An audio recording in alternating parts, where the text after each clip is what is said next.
there, I think. So gamification was a real hype in 2011 to 2014. So you could say, Robert, have you been living on a rock? This thing is dead as can be. I don't think so. I'll tell you a bit what gamification is and how it applies. But basically, a lot of elements from gamification, it was like a separate industry at the 2011 area, where a lot of companies were hiring gamification teams to help out with the customers, to motivate them and apply these game systems.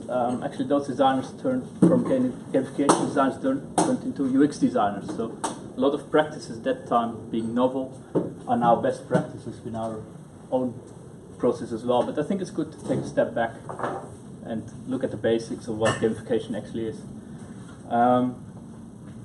So what gamification is, it's not making games, although making games is great. I love playing games, I also try making them myself. But it's about taking key game elements and game design techniques and applying them in a non-game context. So, for example, here at Duolingo, you see stuff like badges, profiles, progress bars, levels, and stuff like that. And why would you do that? Well, comes all down to motivation. Why do you want to motivate people to use your apps, use your applications? And if you create or set up systems with gamifications, you can also create more loyalty on your platform.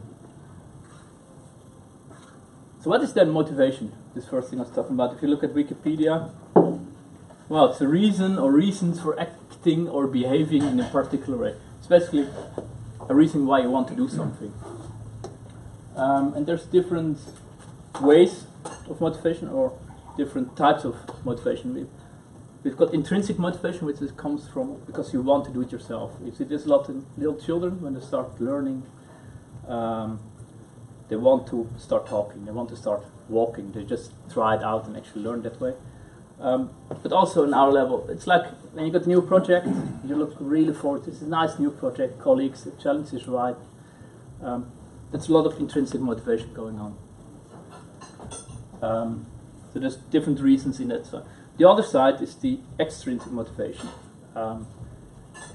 You might not be motivated to actually do it, but there's great rewards in doing it, or you will be punished by not doing it. It's like you have to clean up the dishwasher, you don't like to do it, but yeah, I want to keep my marriage okay, so let's do it. But this also comes down, this project you don't like it at all, but you get a good pay at the end of the month, so I'll just keep doing it.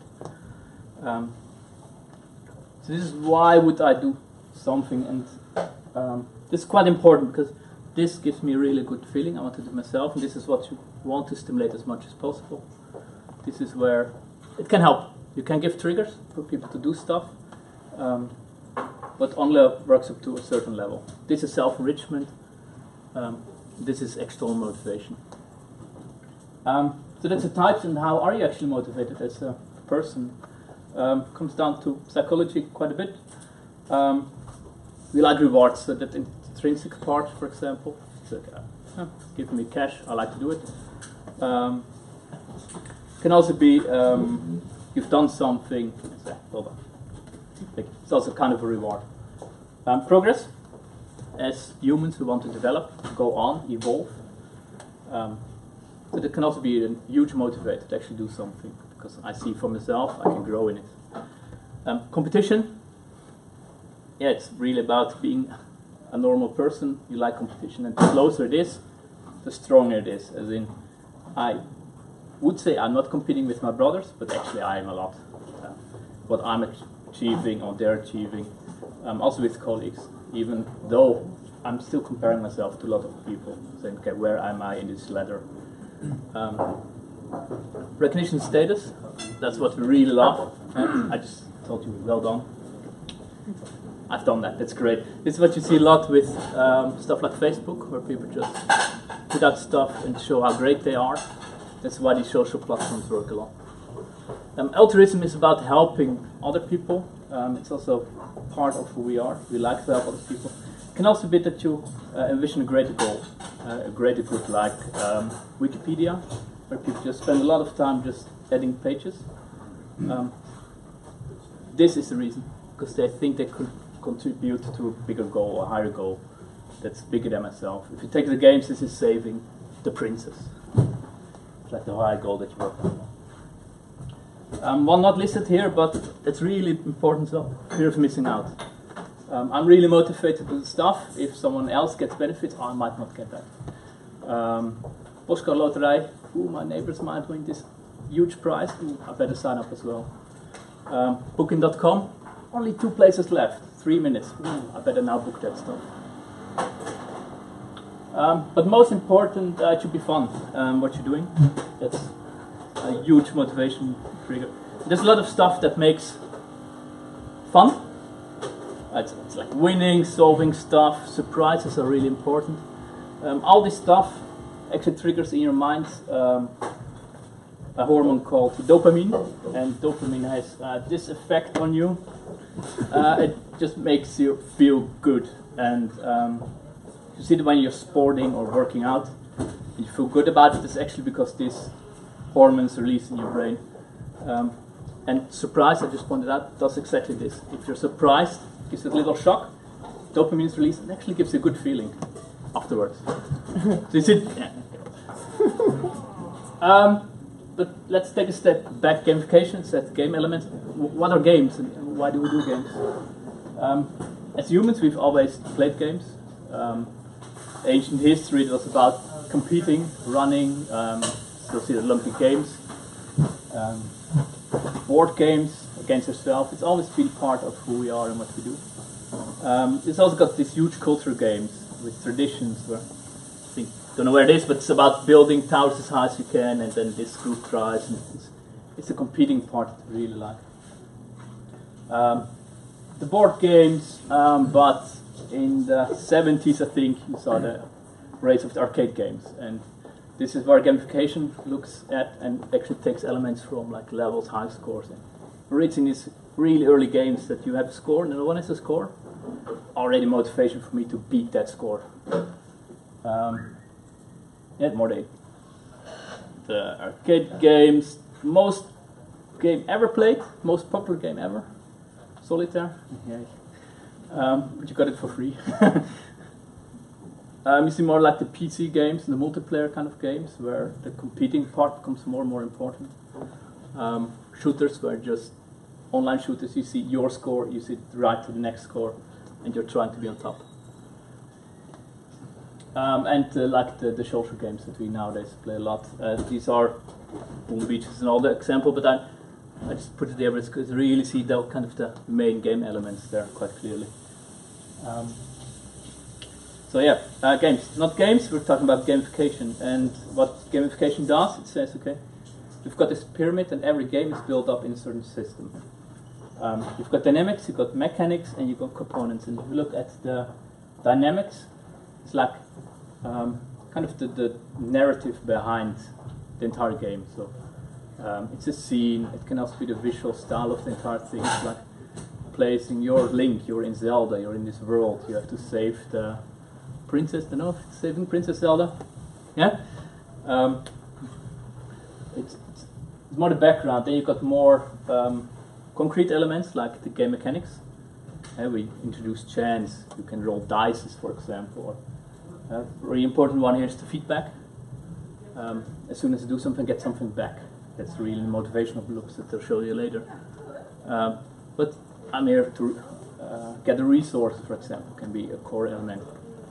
And then if you come down to the components, and this is what we usually see as gamification, it's like the avatars, the badges, the combat, gifting, points and leaderboards. And for a while, especially in 2013, most companies thought gamification is just placing badges, leaderboards, and progress bars everywhere. And nice, it's gamified, but they kind of ignored this entire top of the pyramid, where you have to make sure that, okay, what I use, does it actually serve a goal, and how does it tie into the motivation itself? So just placing a progress bar somewhere will not solve your issues as long as it has to have a story behind it. Another really important thing is that you have to know who you're designing for, and so do we. But if you look at games, Bartel did it for massive multiplayer online games like World of Warcraft. And look at what kind of different peoples do we have. And if you look at more aimed at the world or the players, or more acting or interacting, you find these 4 types. Where achievers are the ones that like to gather items, get status. This is the part where badges really apply. And if you look at online shooters, for example, it's I get the newest gun, I get this trophy, I get the highest score.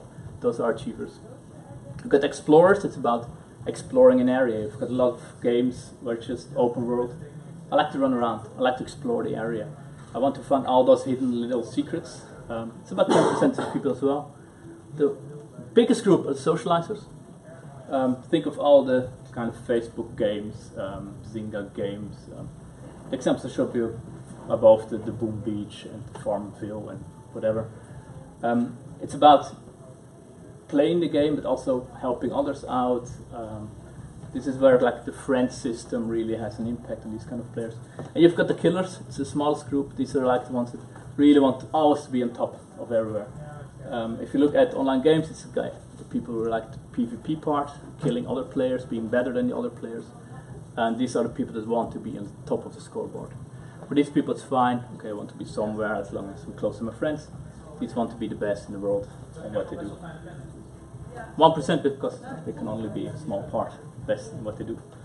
Another important thing from gamification that we can learn and apply are the engagement loops. There's 2 main ones here, and you might see here the overlap to the whole behavioral design that we're also picking up. Where I see this is the feedback loop, the engagement loop, where I basically say if you've got a motivation and I act on it, give feedback right away. And this is what we try to apply in our designs all the time.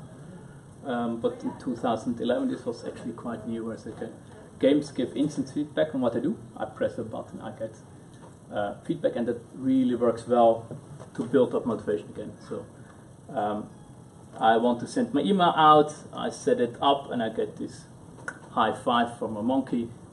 It says, okay, let's go on with this service, I really like it. Engagement loops, progression loops, these are also quite important. And it means that this is the challenge over time. So even though I know that my player in the end needs to win from a really high-end boss, or take it to Candy Crush, which I guess most people play, in the end I have to fight against ice and chocolate and fans and whatever, all kind of stuff is happening. If I start on that level, it will be just too hard for my player. If you translate that to an app, if you drop them right away in the app with all functions open, you actually drop them somewhere here, and above this line you get anxiety, where it's just too hard for me to do what I want to do. I don't get it, it's too hard, I drop off. Under the line it's more kind of boredom, it's too easy for me, I will not do it. So finding kind of this right balance in how you challenge your player or your user on a service or website, it's really important. And you see kind of these dips in there. People like a challenge, winning the challenge, and then take a time to relax. So again, Candy Crush, first I use 3 on a line, okay, do it a few times, okay, great, you done it. 4 items on a line. So now we introduce chocolate or something that makes it harder for me, and now we introduce next level, and fighting those challenges and achieving the next goal is really important. Motivation loops. So these are things that we can really learn from gamification, I think. Some examples. Lotteries. It's kind of a basic form of gamification, where it's okay, we hand out an element. And it's really that fear of losing out in this one. But in this case, like the entire world started buying chocolate bars from Willy Wonka, because everyone wanted to win the ticket. Stockholm Speed Lottery camera. I think this one has also been shown in the behavioral design presentation. Stockholm was having problems with people just driving too fast in their lanes, and they set out a gamification challenge. And this was the result, saying, okay, if we just show feedback on what people are actually doing, so they took the feedback element from gamification, 20% of speed violations were dropped, so actually 20% down. And then said, okay, from all the fines that we still turn out, everyone who is driving on the right speed gets like a lottery entry, and in the end they said okay. So they got the prize from who's driving fast, and everyone who was driving the right speed was entered in the lottery. In the end, you could win. It was actually a drop of 30% in people violating the speed, which is quite a lot by just adding this thing there instead of just adding more police officers all over the place. Then where you really see still in today's apps a lot gamification elements are all the fitness trackers, Fitbit, Nike Plus Club, and here you can see like this is like the social part, the show off part, show my status to others, look what I've achieved. It's this. Here you got leaderboards, but those are close by, these are my friends, so I can compare myself to others. Where's my status in that group? You've got not here, we've got badges and challenges that you can tackle, and usually they build up. Run 5 kilometers, run 10, run 15. So it's kind of that loop going up again. But these are apps aimed at people who want to run, they want to show off. Interesting behind this, Nike doesn't actually want you to run, they just want to sell shoes. So they set up an entire platform to make sure that people run more. It's also tied to the brand. Yeah, I see skeptical look there. But still, the brand's still there. You're healthy. Their end goal is selling shoes. But there are also people who don't like to run at all. This is an older app. It's called Zombies Run. But here, would actually, before you start running, you select a mission. You put your ears on, start running, and you hear the zombies in your back just following you all the time. If you slow down, okay, they come closer, and by running, you actually gather stuff for your base and build up your base. This really takes it into a full game, but still the main idea is you want to run, and how can I motivate you? It's more the extrinsic motivation here. I don't want to be punished by those things. It's a nice mix where it's not the people that want to run, but motivate them to run. Old example, this one, nice and pixely on the screen here. It's from Windows 7. They introduced this on a lot of countries, and that problem to getting the right copies in there. There are a lot of countries, different languages, and they wrote to all their employees, could you please check some of these boxes? If it's right, if it's, yeah, okay, it's good, it's not. They had hardly any replies there, and later on they added this little part here, which is leaderboard between countries. So they had Amsterdam, Netherlands there, and I don't know where they are, but suddenly became a race between these different locations, and that over 500,000 bucks raised, 5,500 actually text checked, and it just totally lifted off by just introducing this little element here. Duolingo, I showed the image before, does it really well with the engagement loops, and they introduce the boss fights really well. They start off with just reading a text, I get the word up front, then repeat it later. They'd have to actually reproduce the word, I have to tomorrow come up with the word, start talking languages, and so they really slowly introduce it to the language. And you get like these phases that you have progress on each phase, and you burn the phase. It's like a journey through the app, where the end goal is still learning a language. But it feels like they're helping me along, and they're using a lot of game elements to do so. LinkedIn was one of the first companies who introduced a progress bar, and again, it's really the old one here.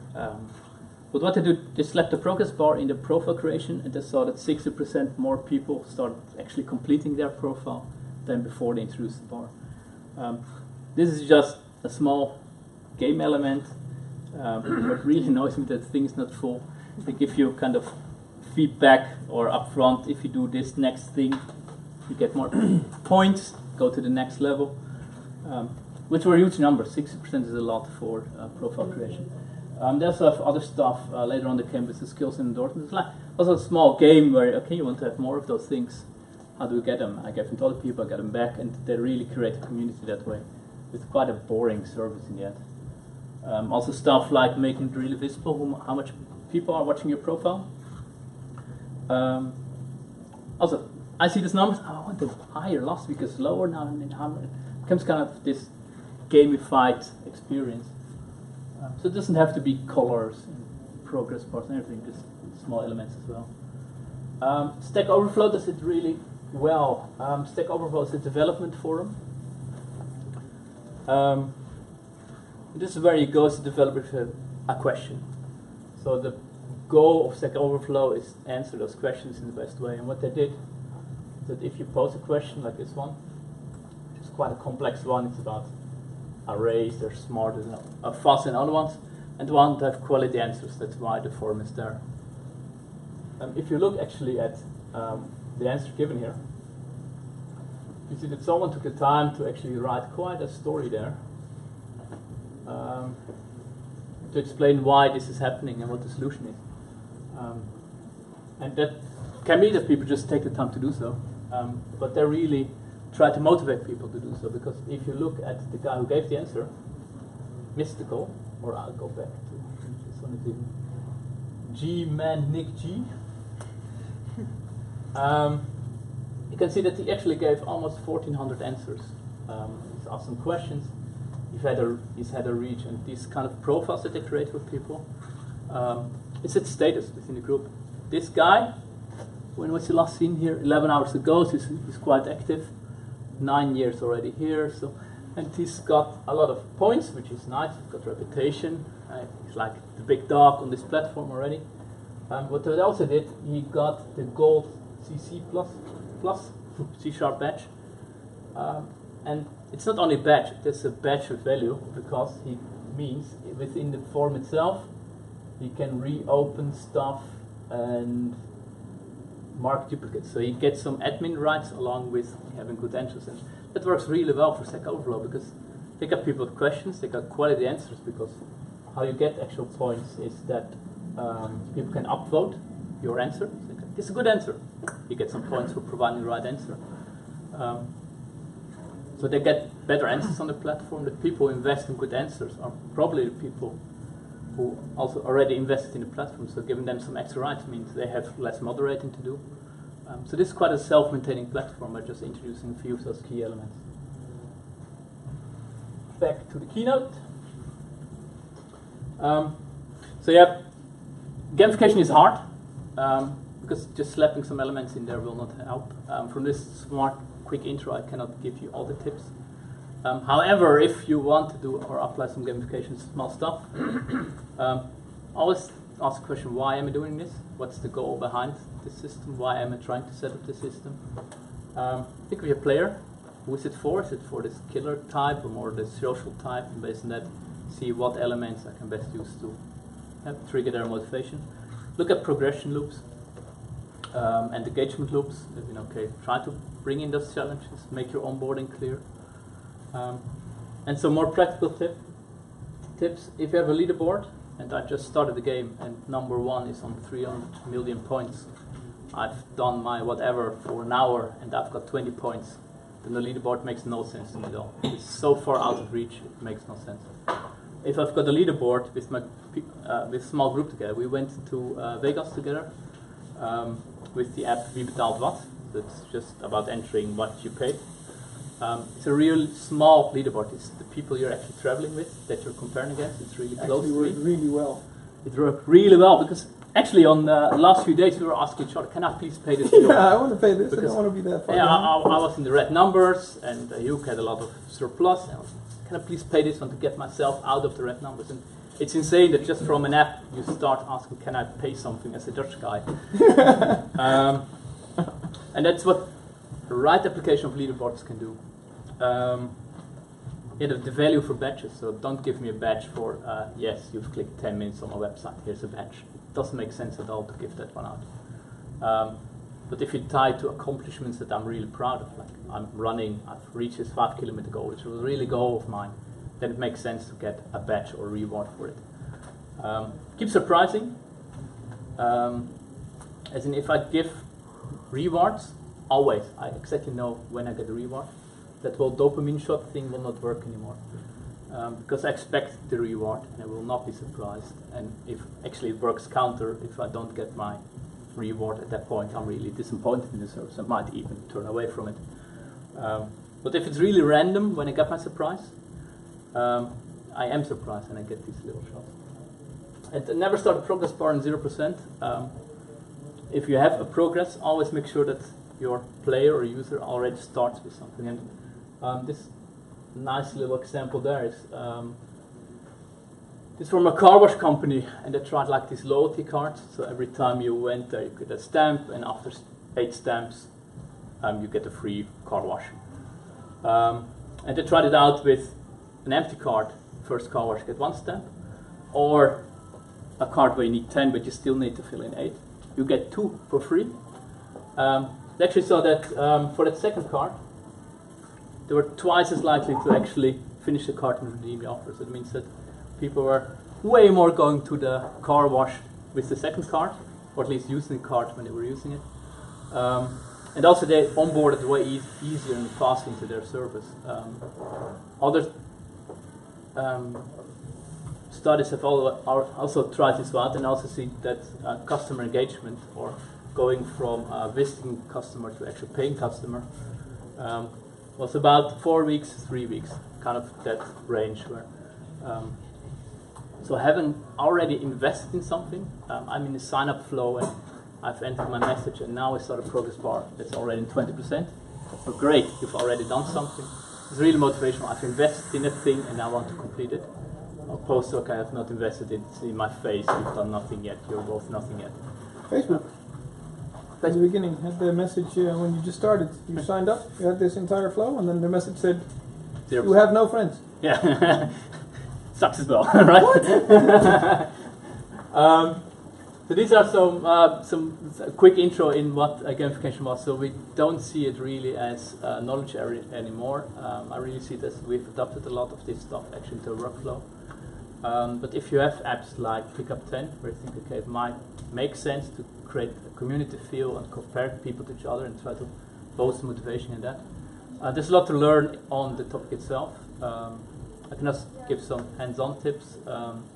But if you're interested, you can do 3 things. I think you can go to Coursera. There, Kevin Werbach gives a nice course. It's still the same course from 2011 that I also follow. So the material is quite old, but the systems behind it are still the same. It's a free course. It takes about an hour a week to do it. They just started this Monday again. You can fill in questionnaires and learn on gamification from that.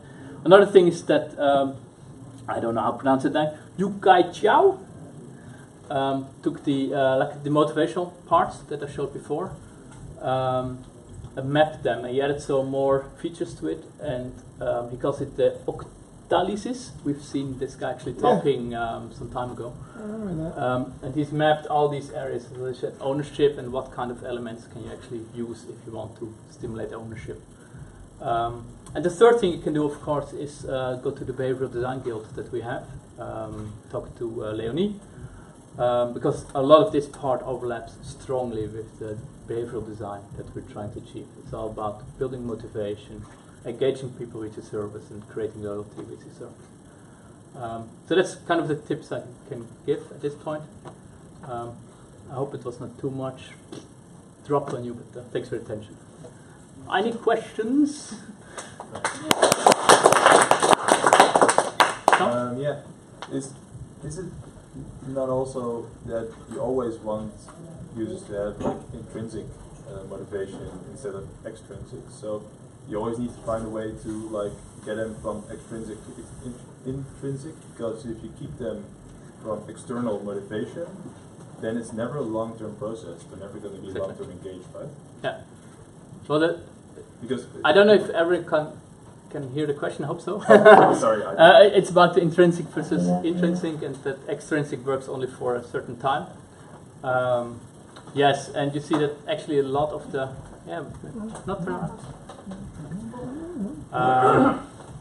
a lot of these rewards are kind of extrinsic ones, as in I give you a badge, well done. It's like someone else, but it also triggers my intrinsic motivation. It's really my status, like leaderboards.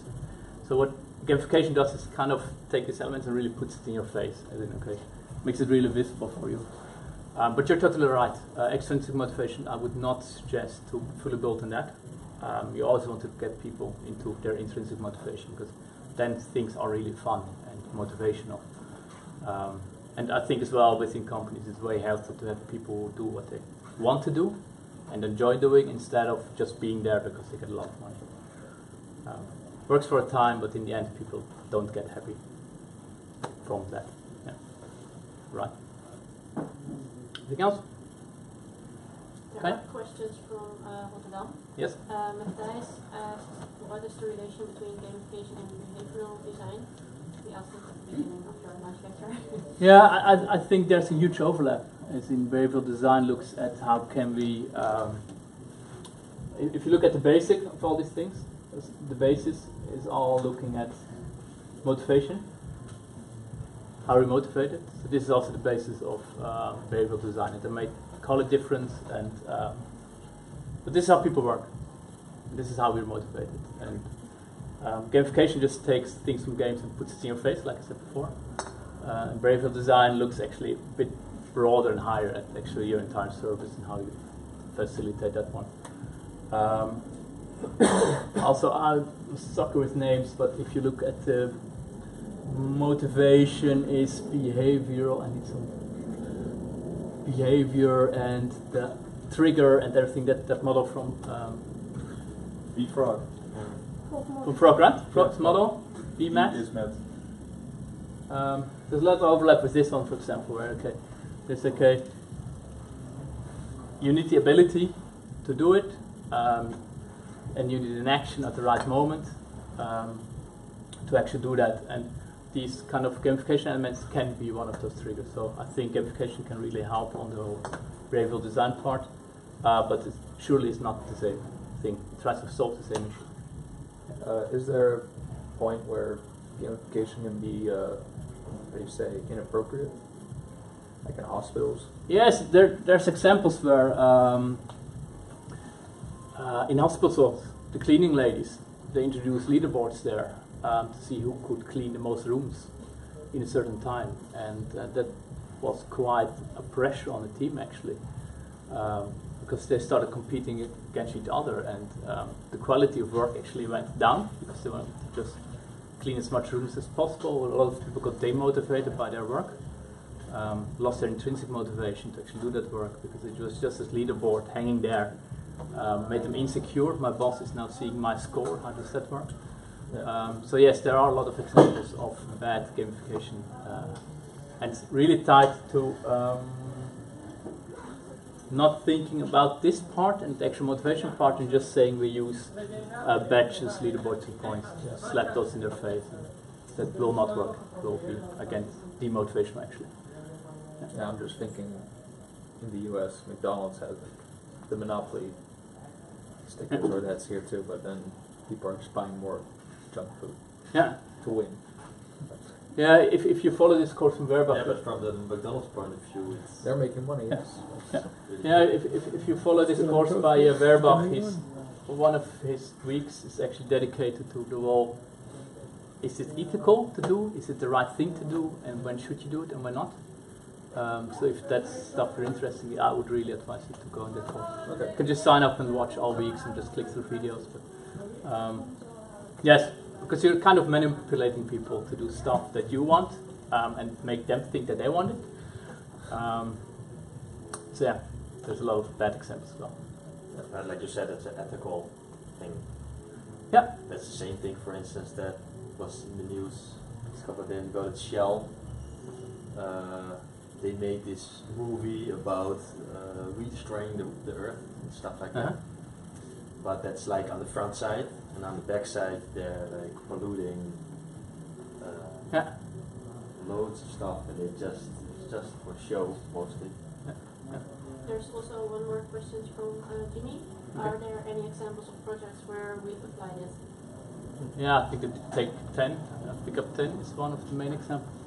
I don't think we've really had projects where I said, let's apply gamification. I think we've a lot of projects where I say, okay, when it comes to sign-up forms, where we try to put in progress bars and steppers and see, okay, what's the right step and what kind of question should we ask.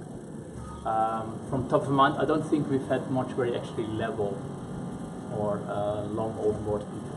It would be really interesting. In the dashboard are part of a few of those things, but they're, well, surprises. Happy hour Easter egg. challenges. Yeah, it's more easy. Happy hour challenges, yeah, Yeah, exactly. happy hour challenge is one. Yes, of For course. onboarding for a new colleague, it's like this checklist 200%. Yeah, Yeah. definitely. Yeah. Yeah. But small stuff. But we've never had a project where we really went through, okay, how do we onboard people as quickly as possible? How do we turn them from visitors to actually onboarded people? Yeah. Well, there's actually a forward is working now on a game for Crash Baton. Okay. Kind of half game, half face. Yeah. Nice. At some point you also get the split, okay, how is it still a game or is it still multi-purpose? And if you look at Google Maps, they at some point they founded the company Niantic, which in the end made Pokemon Go. That started off as a company to just gather map data by letting people play a game. And they really made a game. But the idea behind it was still have people gather data for us. But if you just ask people, could you please walk around this block a few times and make some pictures, I think no one will do it. But if you then turn that into a game, as you can find in the end Pokemon Go, find monsters and make as much video material and location material as possible. They start doing it, but then they're playing the game, and that's not the main goal of gamification, but it can happen. Okay. You have kind of the same thing with, hoe zeg je goede doelen? Yeah? Good goals. Charities? Charity, yeah, charity. Good goal. That it never works to say, hey, just give us money. It's always somebody has to do the L2S like 10 times within a certain amount of time. And then even the end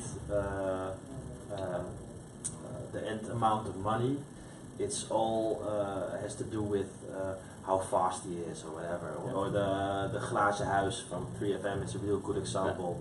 That they have to make this really big show around it for people to make money, because if you just say, well, there are poor people in Africa, they don't, they're less likely to give money. I think charities have been looking more and more on this part, because a few years ago it was always we want to raise 8 million to solve all problems, and nowadays they come to your door and say, okay, for your €1 you can save this kid from doing this. And they make it really small down here, and really personal.